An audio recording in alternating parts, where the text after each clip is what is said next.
안녕하세요. 제가 쓴 책은 대표작으로는 비밀소원을 얘기할 수 있을 것 같아요.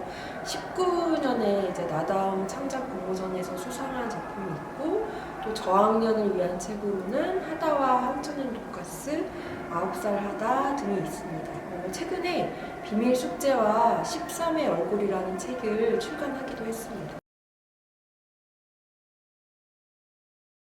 제가 초등학교 때는 정말 선생님이 왜 읽기책 같은 걸 읽어보라고 시켜서 일어나서 책을 읽으면 애들이 갑자기 조용해져서 저를 쳐다봤거든요. 근데 왜 그랬는지 몰랐는데 평소에 제가 너무 말이 없고 조용하니까 교실에 있는지도 몰랐던 아이가 갑자기 어떤 존재감을 나타냈을 때 놀래서 쳐다보는 거 있잖아요. 그럴 정도로 학교에 있는지 없는지 모를 정도의 아이였어요. 그래서 또 학교를 좋아하는 것도 아니어서 중고등학교 때는 조퇴를 굉장히 많이 했었거든요. 꾀병을 부리고. 그리고 집에 가서 그냥 누워서 텔레비전을 보는 아이였는데 좀 일상이 재미없었던 것 같아요. 근데 어떤 신나는 일, 재밌는 일은 또 마음속으로 바라고 있었고 이제 그런 거를 책을 읽으면서 대리 만족을 많이 했던 아이였던 것 같습니다.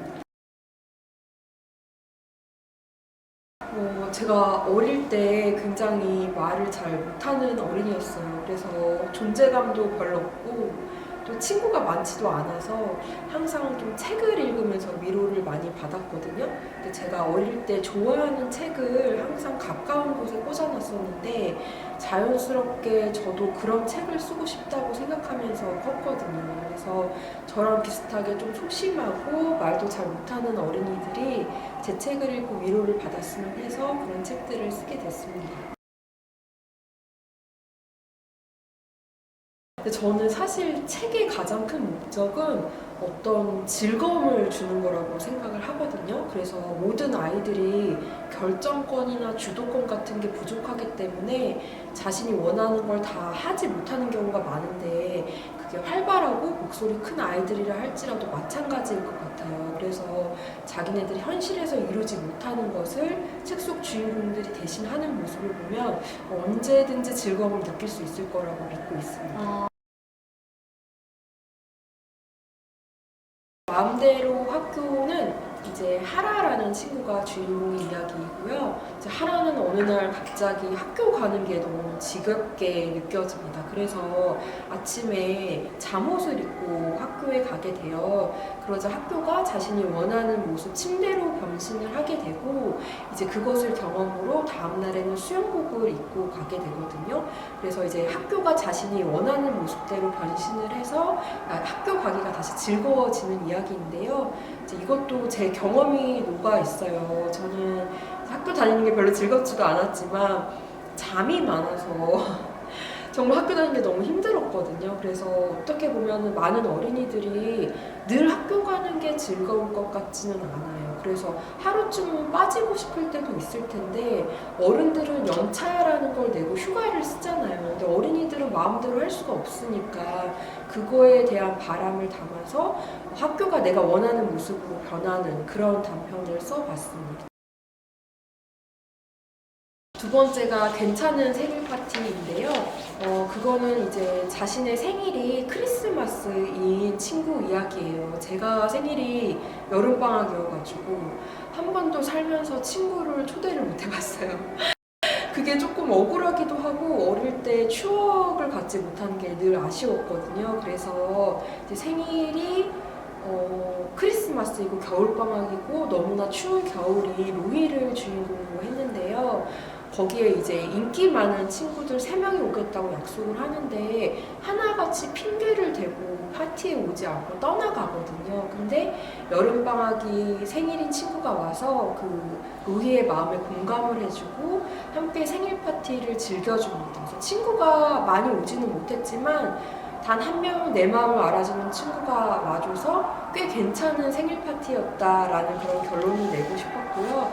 전국에 이제 생일 파티를 할 수 없는 친구들 마음에 공감을 하고 싶어서 이 이야기를 썼습니다.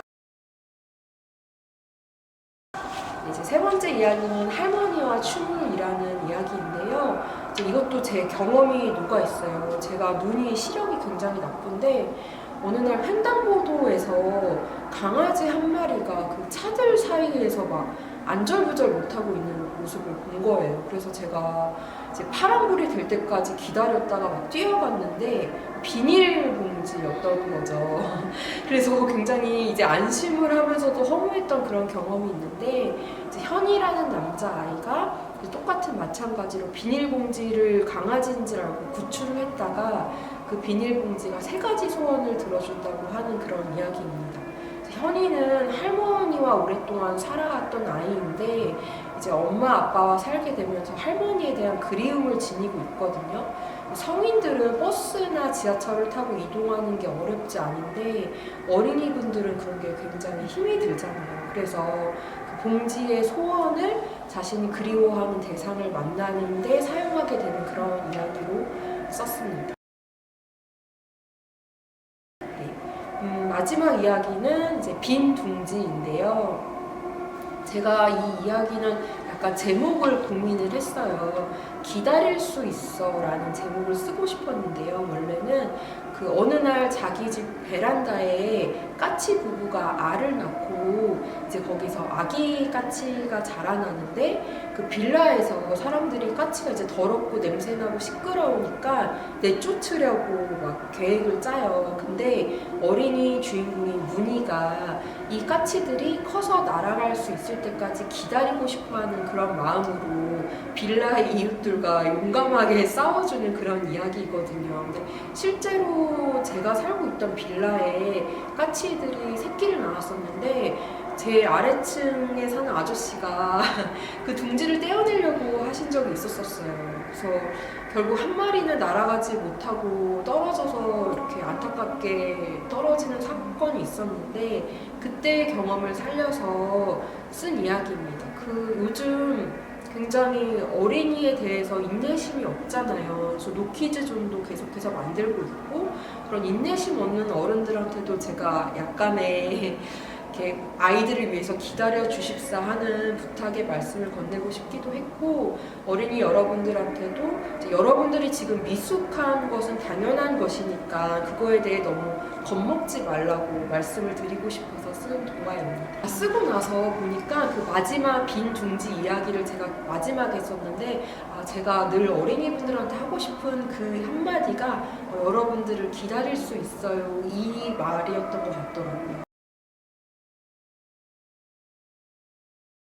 조카가 2명이 있는데요. 이제 한 명은 12살이고 한 명은 7살인데 그 어린이들과 1대1로 대화를 하다 보면 정말 놀랄 만큼 진지하게 자기 이야기를 들려주거든요. 이제 그럴 때 제가 이제 소재를 많이 체크를 하고요. 또 실제로 제가 길을 가다가 만난 어린이들이 눈에 들어올 때가 있어요. 눈에 들어올 때가. 예를 들면 이렇게 옷에 갑자기 분무기 같은 거를 꽂고 다닌다거나 이렇게 비가 안 오는데도 장대 우산을 들고 다니는 어린이들을 마주치면 왜 저런 모습일까 상상을 하면서 혼자 이야기를 키워나가기도 하고요. 또 작가와의 만남을 하러 가면 학교에서 정말 어린이들을 많이 만나거든요.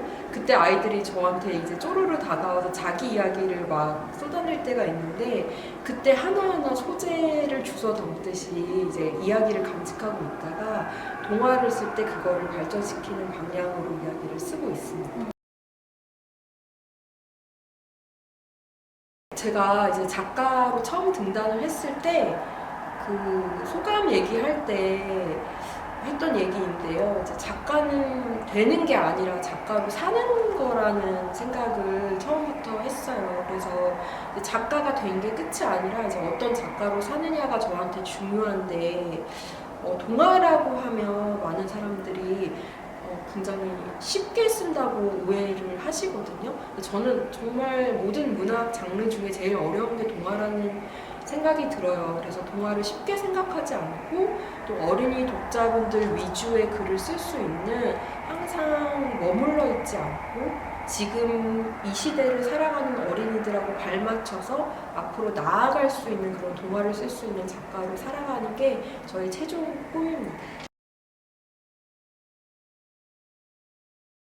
요즘 시대에 정말 재미있는 게 너무 많잖아요. 그런데 가끔 제 책을 읽었다고 해주고 또 너무 책 읽기가 좋다고 하는 친구들을 만나면 저도 굉장히 좀 신기하거든요.